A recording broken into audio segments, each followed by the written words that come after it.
Hey guys, you better get some wrapping paper, because I'm about to do a wrap-up. I really gotta get better jokes. So first off, I'm going to talk about Monsters by Emerald Fennell. This book first caught my eye because I loved the edition. I just love this, spooky, funky design. I just love this cover. It reminds me of a Wes Anderson movie, or a poster for one at least. This book is about two deranged and morbid teenagers. They might actually be preteens. They might be 12. I can't remember. And it's about their summer that they spend in the seaside town in Cornwall, where they are excitedly and obsessively following the news about this serial killer killing women throughout the town. This book is super dark, and it only gets darker. The beginning is rich with this sort of really black sense of humor. Let me read you the first sentence. So chapter 1 is called Mummy and Daddy. My parents got smushed to death in a boating accident when I was 9. Don't worry, I'm not that sad about it.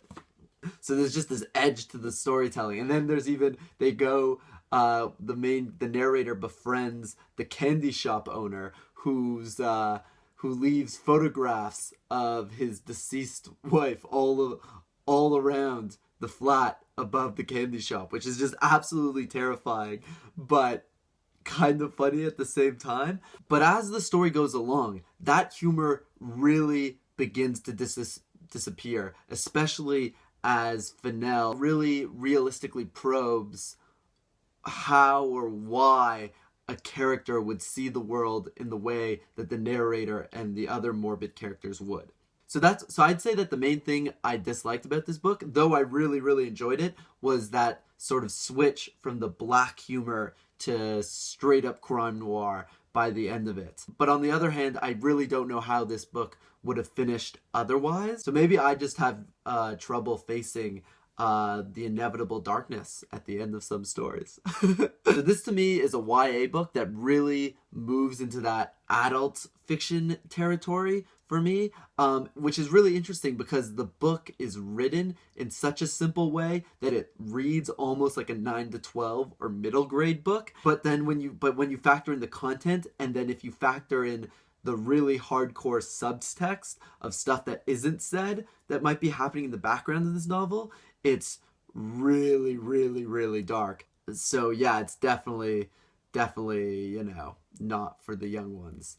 I'd say this is an adult book, formally disguised as a kid's book. Sort of like the way there's those humorous Ladybird books that are coming out now that are really for adults, but they pretend to be like children's guides. In some ways, Monsters is like that for me. So yeah, I really enjoyed it though. I definitely recommend it to anyone who wants to read something good. Next up is The Maze Runner. I'm not really going to get into the plot because I feel like everybody knows that already. The plot does remind me sort of like a TV show like Lost, of just endless mysteries, which I found quite fun. The writing is super propulsive in this book. It is such a page turner. While most YA is plot heavy, I'd argue that the propulsiveness of The Maze Runner really sort of matches its content. Every sentence of this book makes you want to read the next sentence. Every paragraph makes you want to read the next paragraph. The purpose of every chapter is to read the next chapter, and so on and so forth. However, I think that really fits in with the story of these kids running around this maze. They're running around, they're on the run, and so are these pages as I was reading it. This book is definitely not the edgiest YA I've read. I definitely feel like it's usually classified with Divergent and Hunger Games, but it doesn't seem as brutal as either of those. Usually when little kids come into the shop who are really eager to read YA and their parents are like quite hesitant, I always kind of think Maze Runner is a good choice because, it's just less brutal than Divergent and Hunger Games.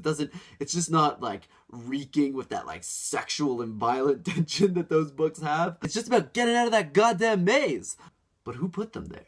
Another great YA book I read was Ravensgate by Anthony Horowitz. This is the first book I read by Anthony Horowitz, and I'm happy to say I really enjoyed it, and I'm really curious to read his other works, both his adult novel he did recently called House of Silk, which is like a Sherlock Holmes novel, as well as the other kids series, Alex Rider. So if any of you guys have read those, please let me know if they're worth checking out. But yeah, this one's great. I definitely recommend it to anyone who likes horror, weird fiction, the occult, or H.P. Lovecraft. About this wayward orphan who gets adopted by this family in Yorkshire, and it turns out that the whole village he's in is like this demonic occult village, and he's just got to go on the run and get away, and it's really exciting, and it only gets more crazy from there. I'd also say it also has a really great adult character. You know, most kids' books, there's always this benevolent adult character there to help them and show the hero the way. You know, I'm talking about Hagrid or Dumbledore or Lee Scoresby in His Dark Materials. And the adult character in this, he's a journalist, is really, really ambivalent about saving our hero. He really doesn't want to get involved. And I find that adds a lot of humor and breathes a lot of fresh air into the story. So yeah, this is another great one. Ravensgate by Anthony Horowitz. Check it out. So next up is Cinder by Marissa Meyer. And I describe this book as this sort of sci-fi, cyberpunk retelling of the classic fairy tale of Cinderella, which sounds amazing, and for the most part it is. The book opens in this fantastic way. It has such a great opening chapter that really just captures all of the conflict, has this wonderful world building, and really just piques your interest by the end. It was stunning. That said, I found I really enjoyed the book at the beginning a lot more than in the middle and towards the end. I feel like the story really started to bog down. If she had kept up the momentum and just craftsmanship that she had in the first few chapters, I would have given this book 5 out of 5 stars.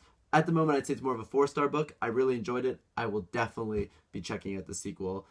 Yeah, Cinder. Great stuff. Last but not least is The Clockwork Angel by Cassandra Clare. Now, I'd say this book started off quite bland for me. I just felt like there was all this plot and action from the get-go, and I just never felt like I had time to connect with the characters. And so they were in all of these situations, but I didn't feel like I was sort of caring for them as much as I wanted to be. That said, the more I read of it, the more I found the book endearing. I really enjoyed the burgeoning love triangle between Miss Tessa Gray and her 2 demonic hunting suitors. I feel like this book sort of fits in with is usually categorized with sort of Twilight and those books. That said, I remember when I read Twilight years and years and years ago when it first came out, and I just remember finding it quite dull, whereas this book, I feel like spaces out, just has so much violence and adventure to space out the soppy romantic bits, which, to be fair, I also loved.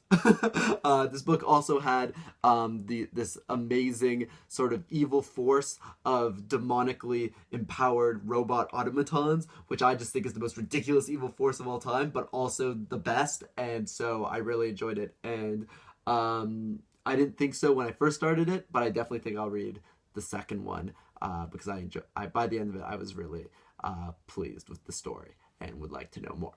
So guys, those were the YA books I've read recently. Please let me know if you read any of them, what your thoughts were, if you think I should read, if you have any recommendations you think I should check out, if I should read the sequels to any of these, please let me know. I want to hear your thoughts down below in the comments. If you like this video, please like it, and if you really like this video, please subscribe. Till next time, happy reading. Bye bye bye. I'm a young adult, I'm young, and I'm an adult.